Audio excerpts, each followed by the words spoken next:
Remember when Kanye said, "Man, it's so hard not to act reckless." Discipline and happiness, those two words just, it just don't flow together. It's just like, discipline and happiness, how? Hey everybody, welcome back to my channel. My name is Sienna, aka Coach C, and I am going to be going in today about the discipline that it takes to create your own happiness, to be in control of your own joy and peace or contentment.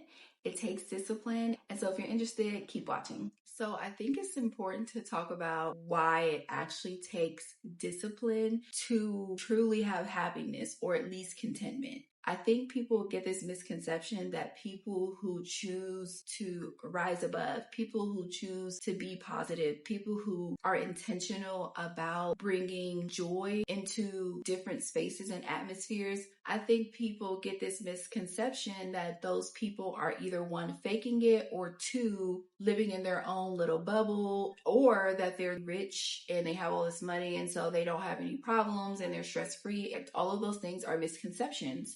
And it really takes skill and discipline to be intentional about protecting your energy and making sure that you are bringing forth what you want and not other people's emotions and not other people's feelings and not other people's thoughts and other people's goals, even, because thinking about other people's goals can stress you out and bring anxiety into your life to the point where it is sabotaging your own joy and happiness. And it just really takes discipline to be happy sometimes. It takes discipline to be kind. It takes discipline to be gentle. Remember when Kanye said, "Man, it's so hard not to act reckless." "Man, it's so hard not to act reckless." Like, that's real. And if you don't understand that, then you're probably one of those people that are really out here just reckless. Okay. And so I want to go into what it takes for you to actually be happy and be content and be joyful about your life and where you're at. And now I can't tell you how to be happy, how to be joyful, but I can tell you the disciplinary traits, the disciplinary requirements that's necessary for you to bring that out for yourself or for you to just be in full control over that. Because if you are truly emotionally intelligent, that means you have full control over your emotions. Now, I'm not saying that you don't have days or moments or experiences where your emotions may get the best of you, or your emotions, some emotions there may be some unknown emotions that bubble up and it's like, where is this coming from? Or you experience something tragic or traumatic that is causing you to have other emotions that you would prefer to, stuff down inside, but those emotions are coming up. That is, knowing all of these pieces is all a part of emotional intelligence. It's not about suppressing your emotions. It's not about saying, "Oh, I'm never sad, I'm never mad, I'm never angry." Like, that's not emotional intelligence. Emotional intelligence is knowing these things about yourself, going through these different experiences, but having control over yourself to where you are not allowing your emotions to run your life or ruin your life, or where you're not allowing emotions to get the best of you. So when you are working on disciplining yourself so that you can have true happiness, what is super key, I cannot stress this enough. I talk about this a lot in a lot of different videos that I post, but one of the biggest keys is your morning routine. I kid you not, your morning routine literally sets you up for the day. It literally sets you up for the day. So if you are wanting to have more control over your happiness and your contentment in your life, you have to be disciplined in your morning routine. You just have to be. You have to be so consistent in your morning routines. You have to be so intentional about completing your morning routine that nothing can interrupt it. You can't allow yourself to get into a place where you are doing this morning routine 1 or 2 days out the week, or 4 days out the week, or you do it for, a whole week straight, and then the next week you don't do it at all. No, you have to be consistent in your morning routines. You have to be intentional. You cannot let people interrupt your morning routines. Now, sure, you will have moments, of course, where, sometimes something happens and it's like, oh no, I got to get to the hospital because this happened. And so I can't do my whole morning. Of course we're going to have those moments. So it's important to be realistic about certain situations and allowing life to unfold the way it's supposed to. But establishing a good morning routine and making sure that you are following through with that morning routine is super key. Okay. You cannot skip this. This is very important for you to have control over your emotions and have a say in your own happiness. Another piece of being disciplined and having control over your own happiness is making sure that you do not allow people to deter you in where you want to go. So whether that is you working on a big major goal or you knowing that tomorrow I need to get up and go to the grocery store and shop and get the groceries so that I can go home and cook my food or meal prep for the week or whatever, you have to make sure that you are not allowing people to deter you on the way. So for example, if you know that you need to get the groceries, but you had a friend that called you and was like, hey, I wanted to get breakfast this morning. I wanted to see if you wanted to come get breakfast with me. And, maybe you guys haven't seen each other in a while. Maybe it's good to catch up. And again, it's about incorporating your life into life's moments. So a moment like that happening randomly, that's a beautiful thing. But instead of saying, okay, I'll go, and then forgetting about your groceries, how about we say, oh, well, I need to grocery shop first. So what do you think about getting brunch? Or how about we spend that time, but we're intentional about still going to the grocery store afterwards. Or how about you order grocery delivery? It's about working around the different pieces of life, because life is just going to happen anyway. So it's not about letting this moment and event deter your whole entire plan for the day. You can still get it done, but you have to be intentional about getting it done still. You have to make a plan to merge into your new set of events that you're going to attend to.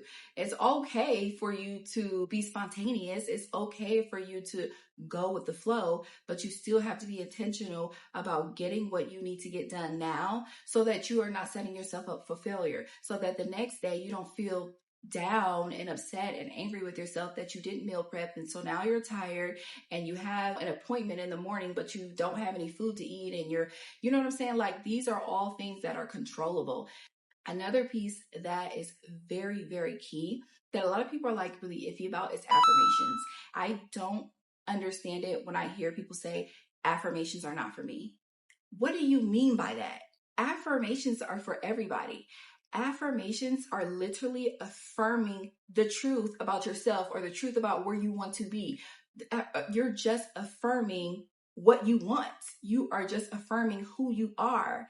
And so when people say affirmations are not for me, I don't get it. I do get it on the deeper level of where it's coming from. A lot of people say that because they are comparing themselves to what they hear online, the whole online thing where people just hear all these positive affirmations. I am radiant.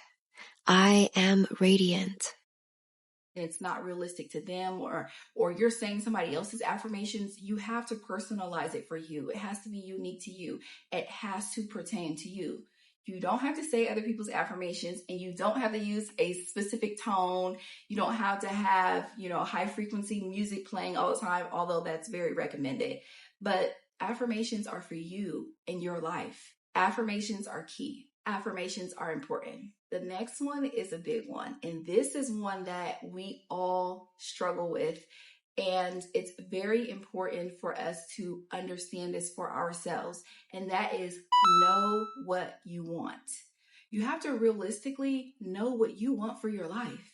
Okay, you cannot create this atmosphere of happiness and joy and peace in your life if you don't even know what that looks like for you, if you don't even know what you desire, if you don't even know what you want for your life. And try not to get caught up on needs, because it's easy for us to assert our needs in the area of our wants. No, we know what we need. We know what we need, and we know how to focus on the things that we need to do to attain the needs. Okay, let's not focus on the needs. Okay, we understand what we need, and we're all adults here. We're all big girls and big boys, so we'll get to the needs. But what do you actually want? what actually makes you happy? Do you know what makes you happy? Now, I have seen so many clients. I have had this conversation with so many people, random people, strangers, and anytime I ask them, okay, so what do you want? What do you truly want for your life? Nobody knows. It takes people a really hard time to come up with the answer. People are more easily able to list the things that they don't want, the things that they don't desire, and that's not the focus. The focus is, what do you want? What do you actually want for your life? Can you figure this out for yourself? A lot of people are playing the comparison game. They say the things that they see other people have. You don't truly want these things. What do you want for yourself? And I always like to ask people this question. If you didn't have any restrictions, if you didn't have any money concerns, if you didn't have any time constraints, which, by the way, you don't have any of these things unless you create these restrictions for yourself. So any restriction that you have in your life is things that you put on yourself. There's a way to get anything done. There's a way to get anything you want. You just have to apply yourself to get it. So if you don't have any of these restrictions or these restraints or these concerns, what do you want for your life? I encourage you to actually, if you take away anything from this video, I encourage you to actually sit down and take the time to figure this out for yourself, because knowing what you want literally can change your mindset. It literally can change everything that you have planned for your life, every goal that you think that you want for your life, anything that you're doing right now, what you have set up. If you sit down and really determine and distinguish the things that you want, your life is going to change. You are going to be more focused. You are going to be able to get in a place where you can better develop discipline for your life so that you can actually achieve that. Okay, so what do you want? That's a big one. That's a key. This one is a game changer. Knowing what you want. The final piece of discipline that you have to implement it into your life to have full control over your own happiness and joy and peace is the art of application. Applying everything that you just learned, everything that I just discussed in this video, actually applying these things. It's one thing to know these things.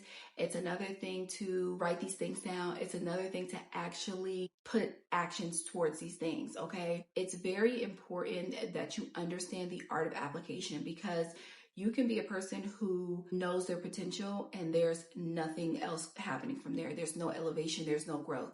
You know your potential, you know what you can do. Other people know your potential, they know what you can do, but there's no application. You know what I'm saying? So you have to understand the art of application and being able to apply all these things. Apply that morning routine and be consistent with it.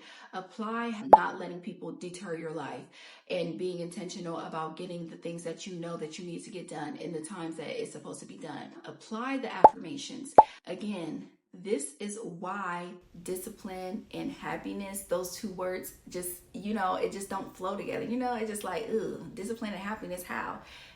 This is why you have to learn the discipline of being happy. This is why it's so easy for people to instead choose the negativity. It's easy to get into these negative bubbles or have these friends who don't want anything for their life, or, be in these environments where it's like, I'd rather just stay here in my own negativity or my own stress or my own anxiety, or I'd rather just stay here and not do anything to elevate my life, not have any growth. It is actually easier to be in those places, because if you're thinking about all of the things that I express, it's kind of like, oh my gosh, I can easily get overwhelmed trying to apply these things.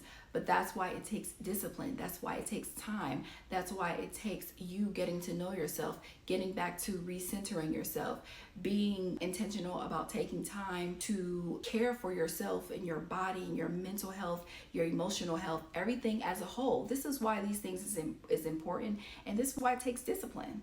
It takes work.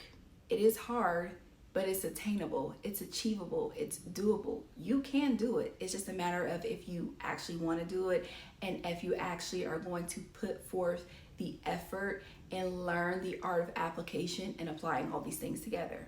So if you like this video, please please subscribe. I really appreciate it. Remember, you can always book a coaching session on my website, Goal Heights. It is a free consultation up front, 30-minute consultation to see if we're a good match. We also have e-workbooks on the website if you're not ready to commit to coaching. And thank you so much for subscribing to my channel.